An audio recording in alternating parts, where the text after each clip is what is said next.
नमस्कार शेतकरी मित्रांनो, या ठिकाणी तुम्ही बघू शकतात हे अमोनियम सल्फेट आहे. याचे अतिशय उपयुक्त फायदे आहेत आपल्या पिकांसाठी. आणि याचं जे कॉम्बिनेशन आहे त्याच्यामध्ये नायट्रोजन आणि सल्फर असं हे कॉम्बिनेशन आहे. याच्यामध्ये तुम्हाला नायट्रोजन 20.5% आणि सल्फर जे येते 23% याच्यामध्ये राहते. तर सल्फर आणि नायट्रोजन हे अतिशय उपयुक्त कॉम्बिनेशन हे बनवलेलं आहे आणि याचे खूप चांगले उपयोग आहेत. आता समजा तुम्ही आता केळीचं सीझन आहे, आता तुमचं थंडी वाढलेली असल्यामुळे आपल्याला सल्फर देणं गरजेचं आहे केळीसाठी. ते आपल्याला काही प्रमाणात जमिनीत हिट पण तयार करतं आणि सल्फरची कमतरताही भरून काढतं. शिवाय इतर जे आपण खतं दिली आहेत आपल्या पिकाला, तर ते सुद्धा परिपूर्ण झाडाला उपलब्ध करून देण्याचं काम हे सल्फर करतं. त्यामुळे हे अतिशय उपयुक्त आहे. याला आम्ही केळीसाठी जे सोडतो साधारण 10 ते 15 दिवसांनी आम्ही हे 15-15 किलो ड्रिपद्वारे आम्ही सोडत असतो.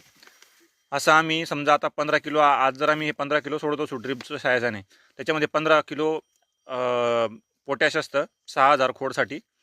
त्यानंतर मायक्रोन्यूट्रियन जे आहे ते साधारण 3.5 किलो अशा पद्धतीने आम्ही हे सोडतो. अतिशय चांगले रिझल्ट आहेत आणि अमोनियम सल्फेट हे खरंच उपयुक्त कॉम्बिनेशन आहे मित्रांनो. बाकी जे नत्राची गरजसाठी आपण जे युरिया आणि हे वेगवेगळे टाकतो त्यापेक्षा हे अतिशय उपयुक्त आहे आणि लवकर झाडाला उपलब्ध होतं. ही महत्त्वाची गोष्ट आहे.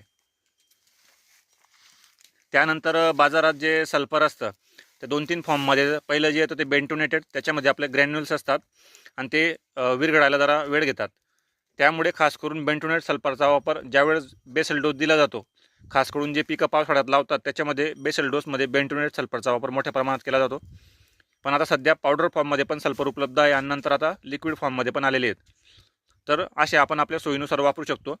पण जर बेसल डोसमध्ये असेल तर बेंटोनेट सल्फर नक्की वापरा, कारण की ते 2 ते 3 महिन्यापर्यंत आपल्याला हळूहळू झाडाला उपलब्ध होतं असं गरजेनुसार. ते अतिशय उपयुक्त आहे. आणि हे असं कॉम्बिनेशन असेल तर अतिशय उपयुक्त आहे. याच्यामध्ये परफेक्ट रेशो आहे 23% सल्फरचा.